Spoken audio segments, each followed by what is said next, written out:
Bueno, como les venía diciendo entonces, antes de seguir, ¿tienen alguna pregunta de lo que vine desarrollando?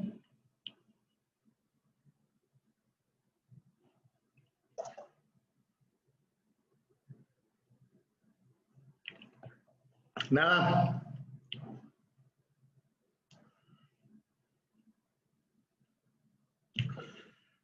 Bien, entonces lo que les venía diciendo,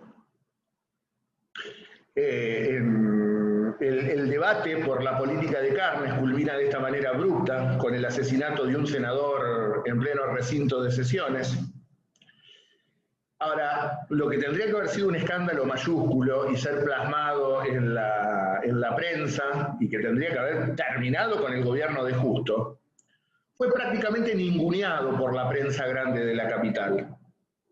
Obviamente, la prensa grande, con los diarios Crítica de Natalio Botana y La Nación, apoyaban decididamente al gobierno de Justo y encontraron la manera de darle a la gente pan y circo. Porque en la misma fecha que se produce el asesinato de Enzo Bordavere, un avión tratando de despegar en los cielos de Medellín se estrella en la pista, falleciendo un célebre cantante de tango argentino. Se mataba en aquel accidente de Medellín ni más ni menos que Carlos Gardel.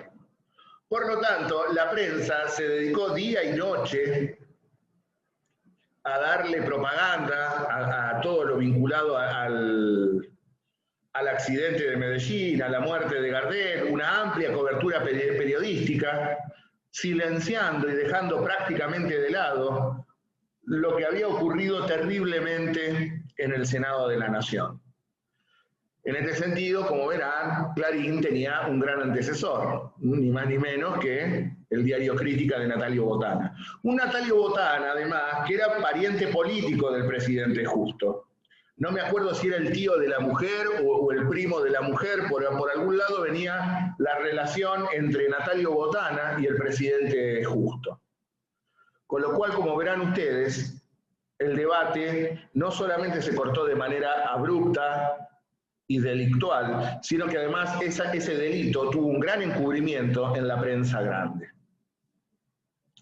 Todo esto se da en el año 1935.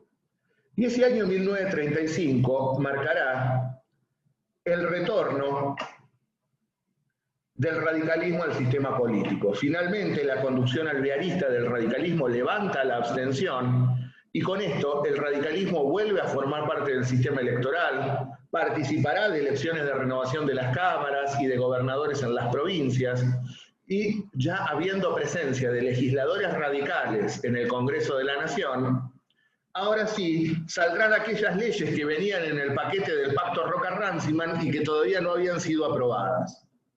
Entre ellas, se aprueba precisamente la creación del Banco Central Mixto y la Coordinadora de Transportes.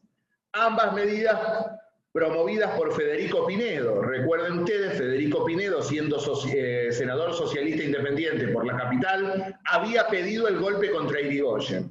Ahora el radicalismo, volviendo a formar parte del Congreso, aprueba las medidas que promueve Federico Pinedo.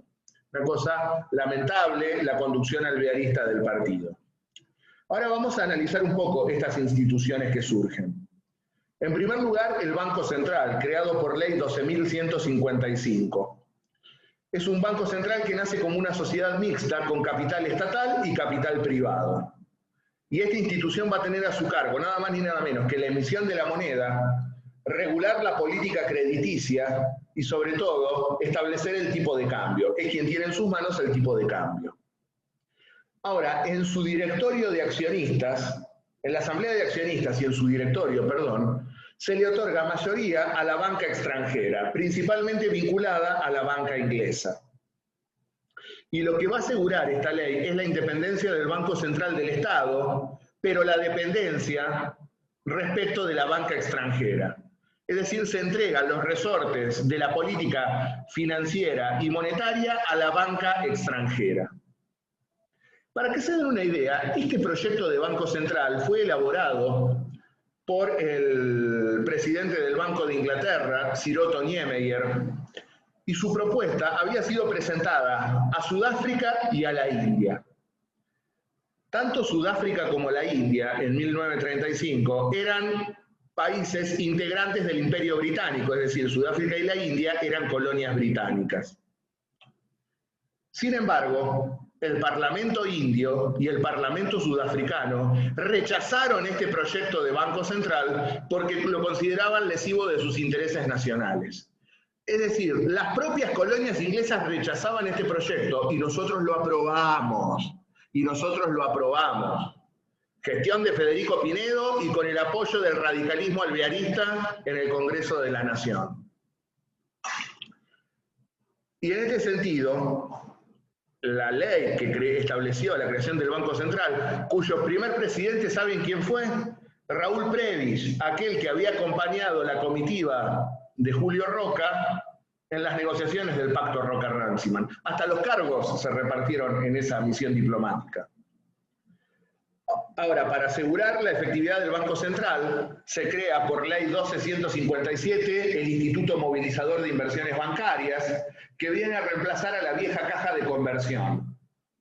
Y con esto se sienta un antecedente de la estatización de la deuda privada. ¿Por qué digo esto de la estatización de la deuda privada? Porque este instituto lo que estableció fueron seguros de cambio. ¿Qué son los seguros de cambio? Yo me endeudo en el exterior en moneda extranjera, en divisa. Pero si el Estado, por una decisión soberana, decide devaluar su moneda, lo que yo tendría que pagar de más por esa devaluación no lo pago yo, sino que me lo paga el Estado. Es decir, yo me endeudo en dólares y si no logro comprar la cantidad de dólares producto de una devaluación, la diferencia de esa deuda la paga el Estado.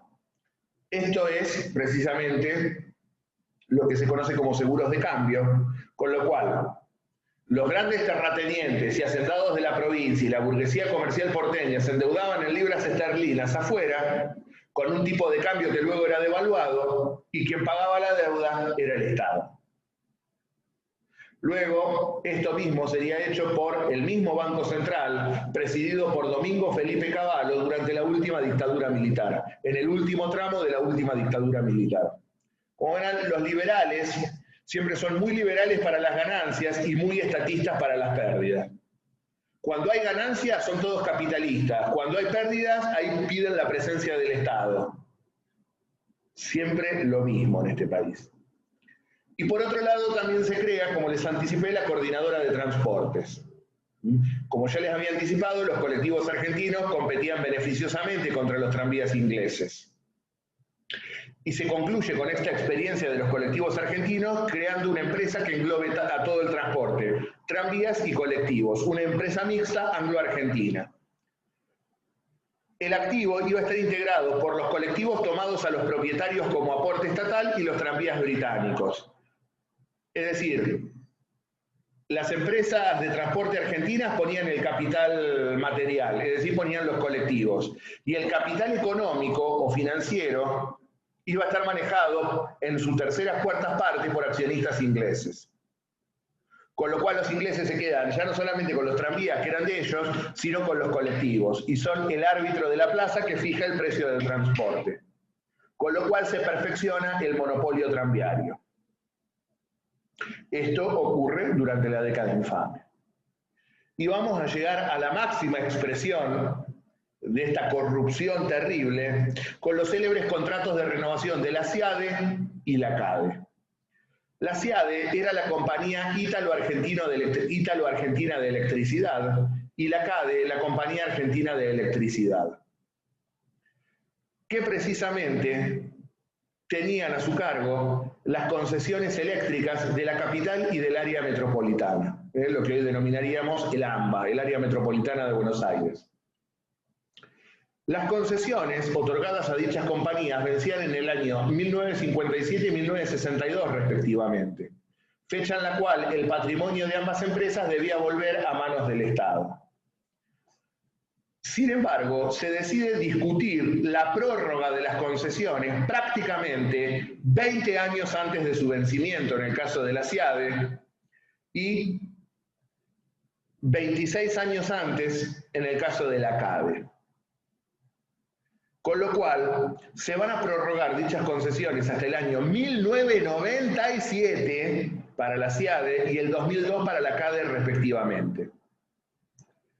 Tanto la SIADE como la CADE pertenecían al grupo económico Sofina con sede en Bruselas, Bélgica.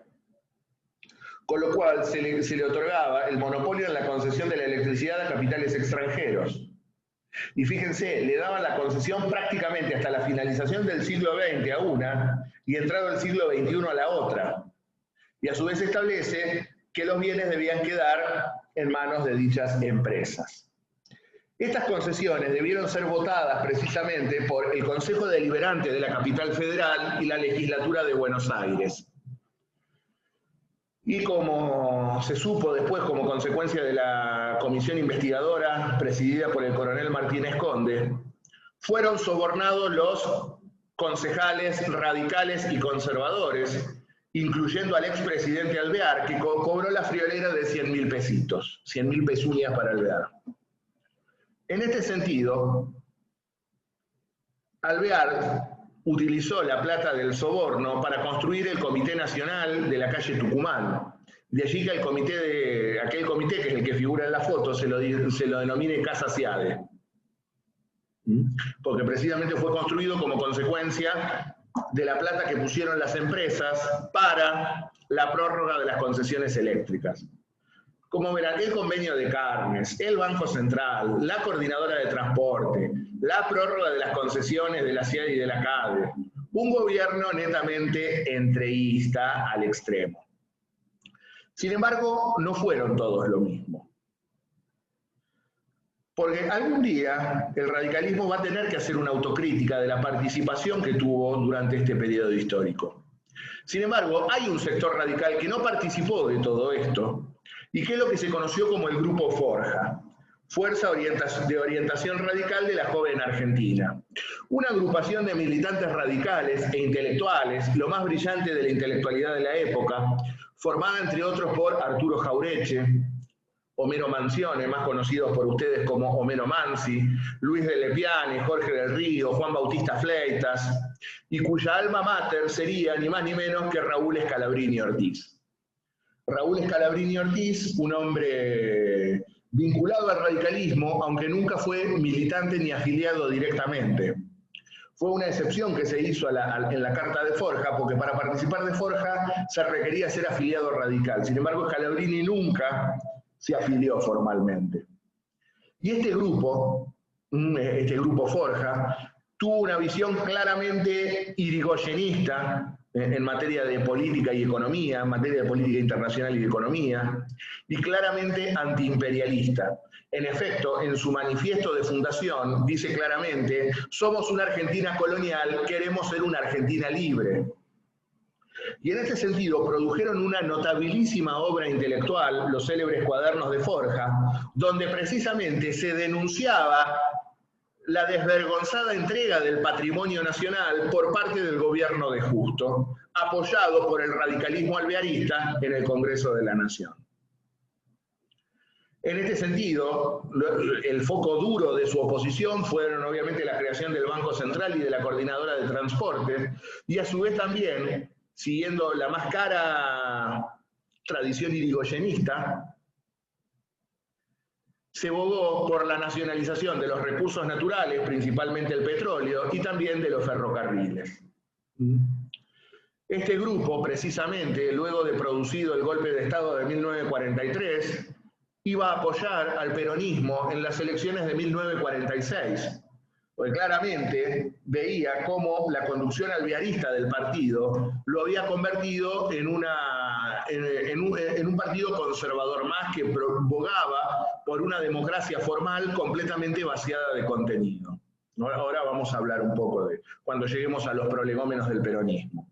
Esto es lo más importante del Grupo Forja. ¿Alguna pregunta?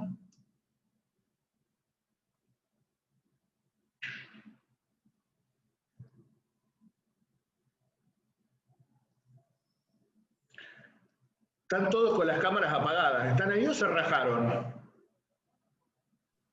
Estamos, profe. Estamos, sí. ¿No tienen ninguna duda? De esto no. No, vamos bien, vamos bien. Bien, ahora para seguir un poco con la década infame, la otra cuestión que tenemos que ver es que algunos sostienen que estos gobiernos industrializaron el país. O mejor dicho, que también fueron los que comenzaron con la intervención estatal en la economía. En algo tienen razón, fue un gobierno que intervino en la economía. Pero generalmente uno cuando entiende intervencionismo estatal en la economía, ¿qué es lo que comprende? Que el Estado interviene a través de su política fiscal, a través del manejo de los servicios públicos, de los recursos naturales y de la conformación de conglomerados y empresas, a una más equitativa y justa redistribución del ingreso. Es decir, el Estado como árbitro de la situación para a través de determinadas políticas auxiliar a los sectores más desfavorecidos de la sociedad. Bueno, la intervención estatal durante el gobierno de Justo fue al revés. Fue que el Estado interviniera para asegurarle las ganancias a los más grandes. Es decir, la intervención estatal fue a los efectos de garantizar el beneficio y las ganancias al gran capital, principalmente extranjero y de origen británico. Es así que durante este periodo histórico surgen lo que se conocieron como las juntas reguladoras. La Junta Reguladora de Granos, de Carne, de Leches, etcétera, que lo que hacía era generar el sostén de los precios a los efectos de que no se produjeran pérdidas a los grandes productores de la pampa húmeda. Es decir, se fijaban precios mínimos y la diferencia, si iban a pérdida los productores, la pagaba el Estado. Ahora bien, estas juntas reguladoras no eran para beneficiar a los pequeños productores, a los pequeños, como hoy diríamos, a las pymes o a los pequeños arrendatarios, sino que eran medidas tendientes a concentrar cada vez más la actividad económica en los grandes grupos financieros y en los grandes hacendados de la pampa húmeda. Ahora bien, también es cierto que como consecuencia del hundimiento del modelo agroexportador, lentamente, pequeños talleres industriales que existían principalmente en la capital y en el área metropolitana, en los alrededores de la capital, comenzaran a convertirse en pequeñas y medianas industrias. Porque claro, nuevamente, anárquicamente, como consecuencia de la caída del comercio mundial, ya la Argentina había perdido su capacidad de importar muchas de las cosas que necesitaba.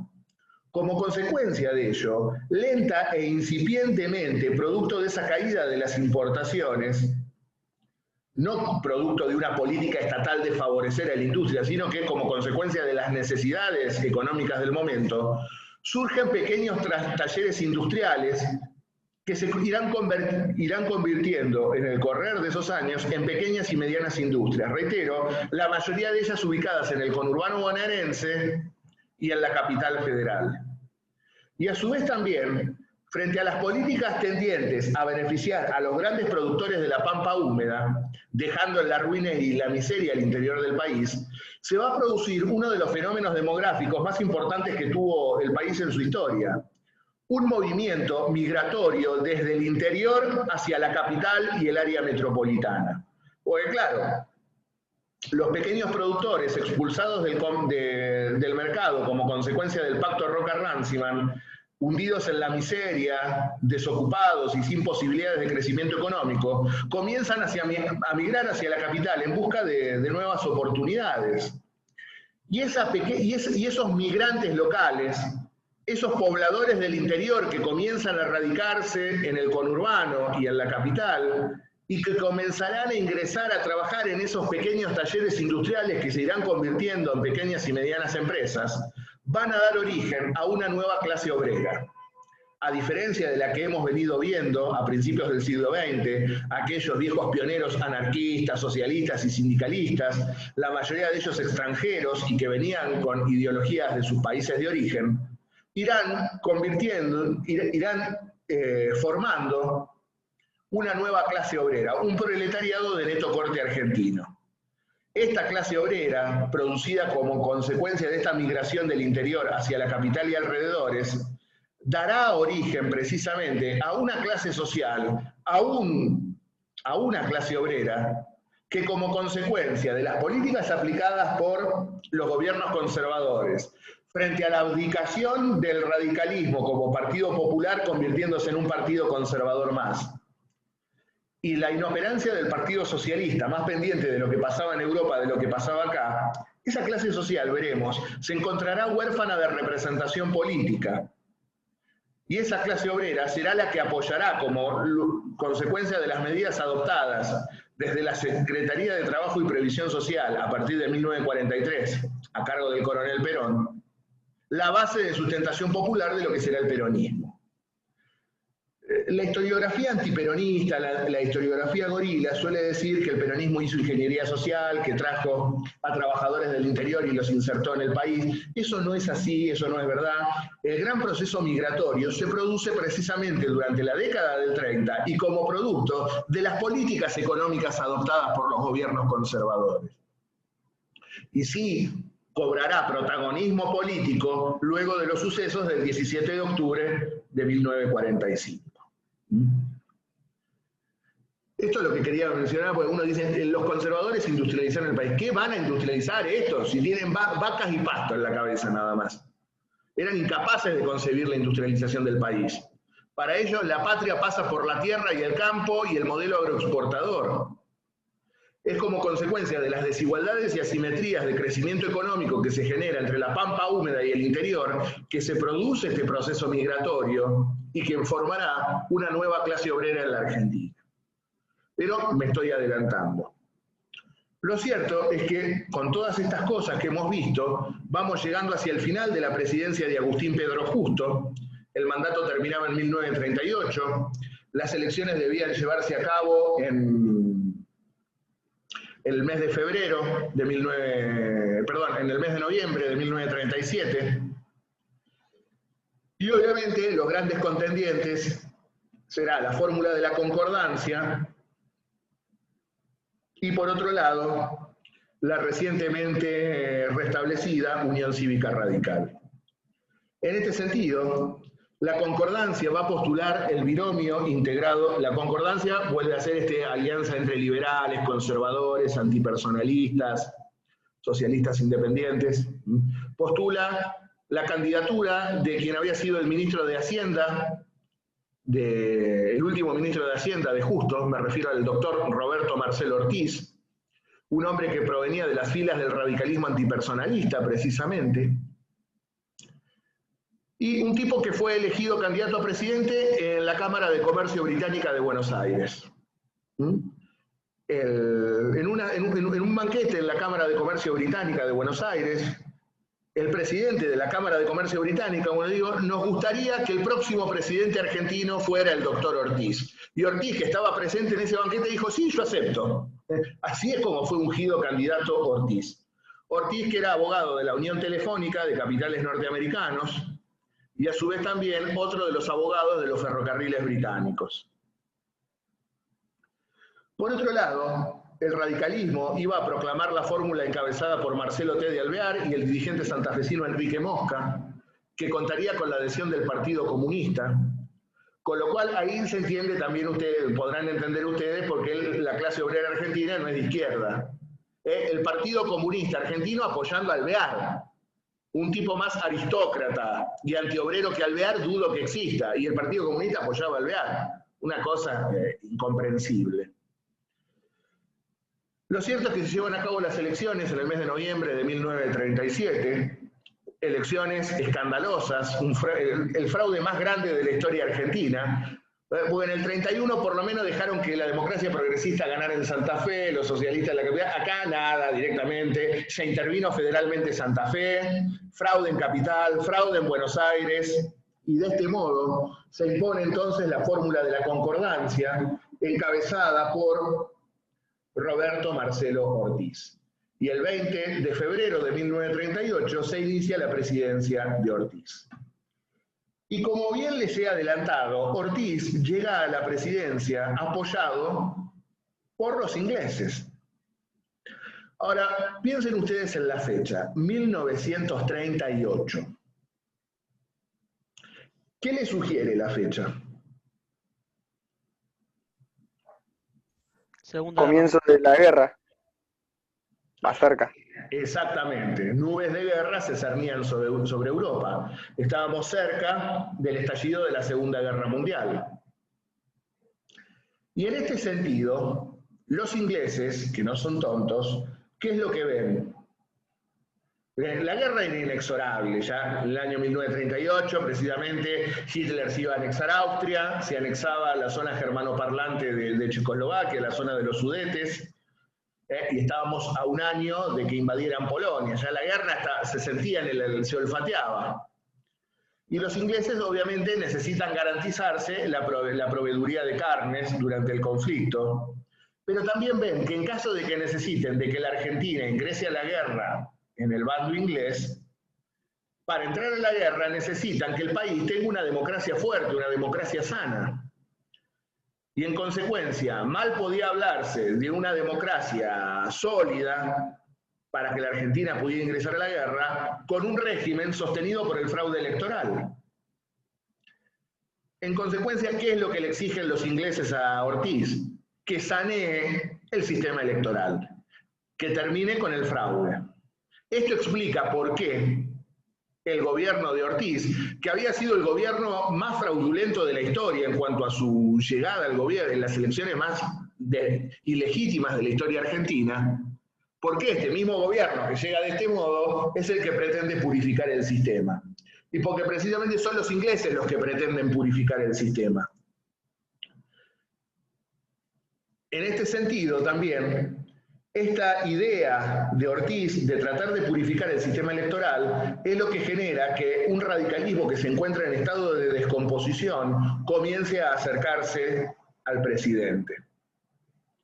Y en este sentido, la máxima popularidad de Ortiz va a llegar en el año 1940, cuando precisamente como consecuencia del fraude producido en las elecciones de diputados nacionales de abril de 1940, cuando se produzca un nuevo fraude para elegir al sucesor de Manuel Fresco en la gobernación, fraude mediante, ganan los conservadores en la provincia de Buenos Aires de la mano de Alberto Barceló, caudillo de Avellaneda, que tenía a su cargo, entre otras cosas, el juego clandestino, la prostitución y la droga en Avellaneda. Es una joyita, Barceló.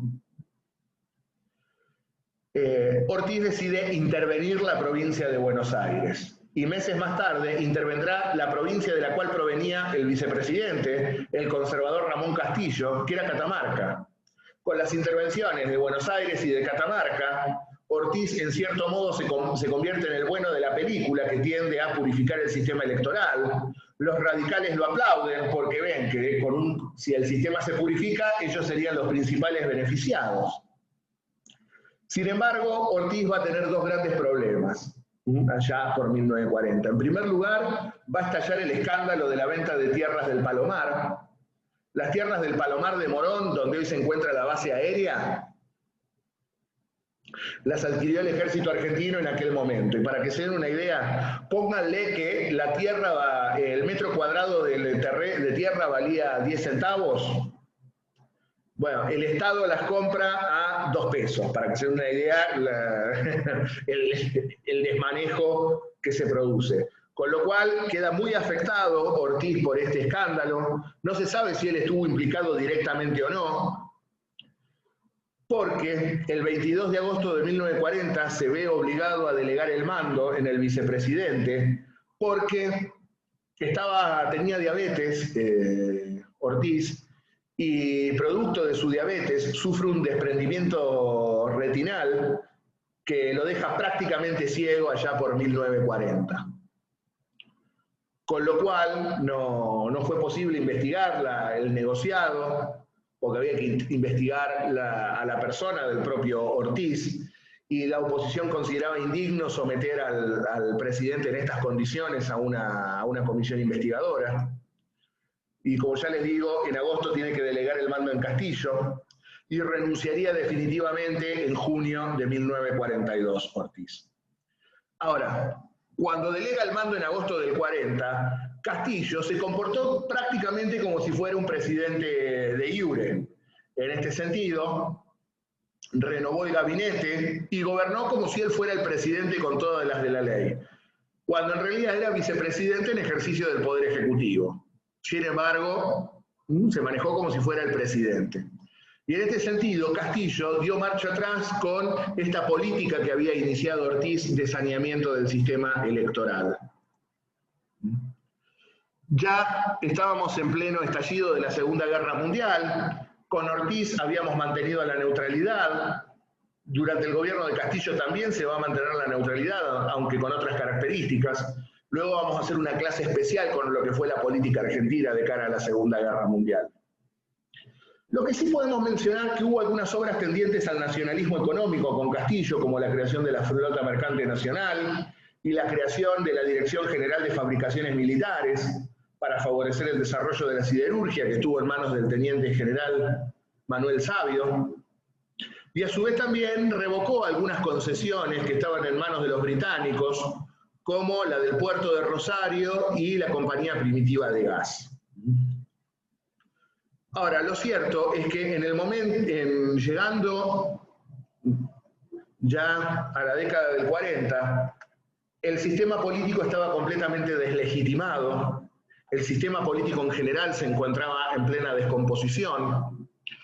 En 1940, a fines del 42 y principios del 43 mueren dos de las principales personalidades políticas de la época. Muere Marcelo Torcuato de Alvear y también muere el expresidente Justo, quien tenía ambiciones de volver a ser presidente en el año 44, con lo cual el radicalismo se queda huérfano de conducción, la concordancia también se queda huérfana de conducción política. En este sentido, como ya les digo, se habían cortado todas las reformas iniciadas por Ortiz, ya no daba para, el modelo económico no daba para más, el sistema político no daba para más, los partidos políticos tradicionales no daban respuestas.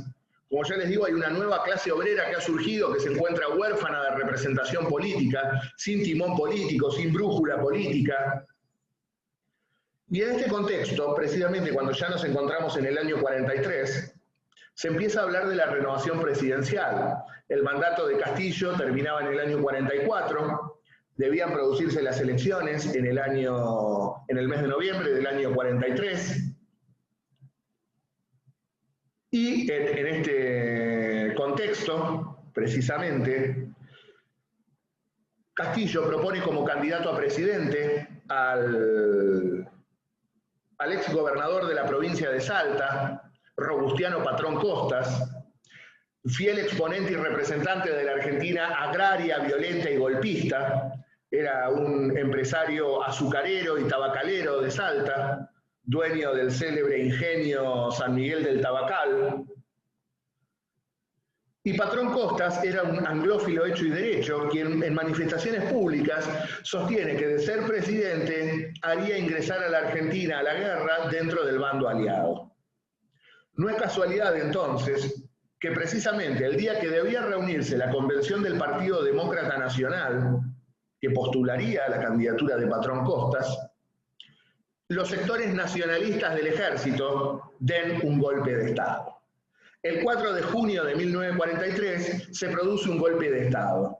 Fue el golpe sin duda más olvidado y menos renombrado de la historia, porque claro, fue dado contra un presidente que a nadie le movió un pelo que fuera derrocado. Un presidente que había surgido de las elecciones más fraudulentas de la historia y sin el más mínimo sostén y apoyo popular. Diríamos que fue un golpe indiferente a la visión popular, a nadie le importó la caída de Castillo. También el golpe se produce en un contexto en el cual días antes Castillo había echado a su ministro de guerra, el general Ramírez, quien precisamente había coqueteado con el radicalismo para ser candidato a presidente. Como consecuencia de estas negociaciones de Ramírez con el peronismo, con el radicalismo, Castillo lo echó a patadas del gabinete. Un gobierno muy personalista, el de Castillo, como una vez que declaró el estado de sitio en la capital, producto de las manifestaciones de la guerra, y en rueda de prensa le preguntan, presidente, ¿esta medida usted la tomó en unanimidad con sus ministros? Sí, por unanimidad de uno, de la del presidente. Un tipo que gobernaba a gusto y piacere sin consultar casi con nadie. Lo cierto es que en ese contexto, el 4 de junio del 43, se produce un nuevo golpe de Estado. La sonada fue dirigida por un grupo de oficiales nucleados en el GOU, Grupo de Oficiales Unidos o Grupo de Obra de Unificación, no está clara cuál es la sigla, cualquiera de las dos es válida, que nucleaba a oficiales de menor rango, de coronel para abajo, y obviamente este grupo solicitó a la oficialidad mayor, a los generales, que se plegaran al movimiento. Se pliega el general Ramírez, se pliega el general Farrell, y también se plegará el general Rawson, a quien pensaban otorgarle la jefatura política de la nación, cuestión que duró poco. Finalmente, quien asume como presidente de facto es el general Pedro Pablo Ramírez. En este contexto, nuevamente, tenemos que ver qué es lo que dijo la Corte respecto de este nuevo gobierno de facto. Y en este sentido, la Corte reconoce al gobierno de facto en los mismos términos que en la acordada de 1930. Es decir, como tiene en sus manos las fuerzas policiales y militares como resorte de orden y de paz social, y con ellas puede garantizar la libertad, la vida y la propiedad de los argentinos, el gobierno es legítimo. Es legítimo por la simple posesión de la fuerza. Reitera textualmente, reproduce textualmente la acordada de 1930. Lo que sí variará es lo que la Corte fue diciendo acerca de la validez de la legislación de facto. Primero se expidió en el caso Mayer, donde amplió la validez de la legislación cuando fuera necesario para cumplir con los fines de la revolución. Es decir, si el gobierno de facto considera que es necesario legislar para cumplir con sus fines, es legítimo, según la Corte. Y luego en el caso Arlandini, amplía la competencia legislativa del gobierno de facto en las medidas de las necesidades que tuviera el gobierno. La verdad, muy difuso, muy laxo esto, pero que claramente amplía la competencia legislativa de los gobiernos de facto. Para cumplir con los fines de tu revolución, podés legislar. Si necesitas legislar, hacelo. La verdad, muy malo lo de la Corte. Y la completa con el fallo Sciela. Con el fallo Sciela, ¿qué es lo que dice? Miren, la legislación de facto es válida por su origen y como consecuencia de ello no precisa ratificación legislativa.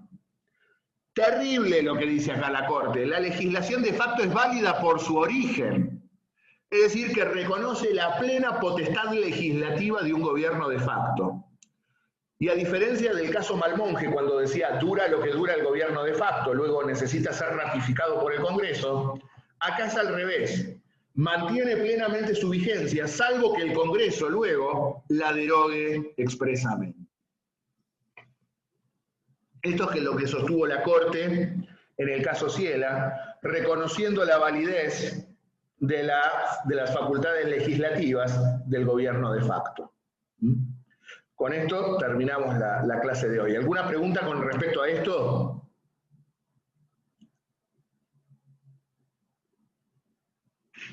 No, profe. Por mi parte no.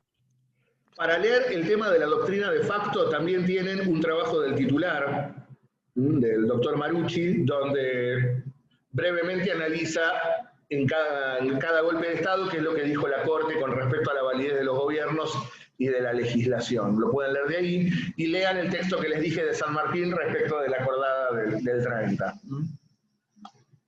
Cualquier duda que surja de estos temas me preguntan en la clase de mañana, no hay ningún inconveniente. Ya mañana nos vamos a introducir en lo que son, en primer lugar, la política argentina ante la Segunda Guerra Mundial, y vamos ya a introducirnos también los prolegómenos del peronismo. Así que ya estamos entrando prácticamente en la bolilla 15.